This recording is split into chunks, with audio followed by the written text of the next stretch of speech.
乡亲大家平安，今仔日是新历的11月29，旧历的11月初4，礼拜五。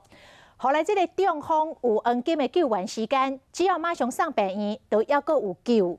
这个64岁太太到溪头参加同学会，伫游览车顶突然间开始流唱歌，正面的身躯无感觉，参话都讲袂清楚。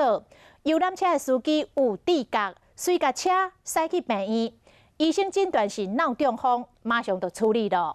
都是有把握到黄金的救援时间，这个太太恢复甲真好，大家同学阁相招讲要做伙食尾鸡，甲庆祝。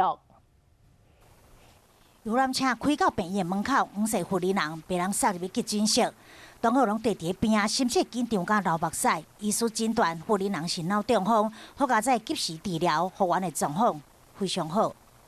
大家拢看着我面拢规拢白去啊！我讲，过来我都袂晓讲，因的嘴巴会讲话的嘛拢袂清楚啊。剩即一只手会比尔。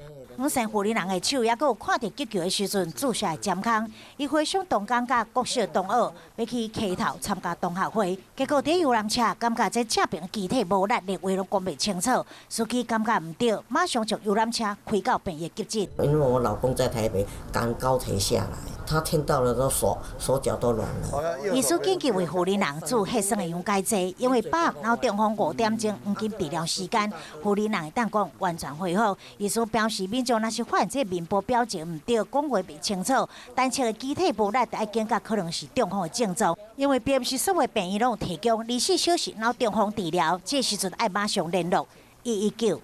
他们其实很了解，说哪一间医院在这个时间点有所谓的脑中风团队，可以去进行评估中风的这个部分。经历恐怖的脑中风，护理人的朋友伫通讯群组为伊加油，大家也去小约，做伙去食尾鸡，嘛祝福伊赶紧恢复健康。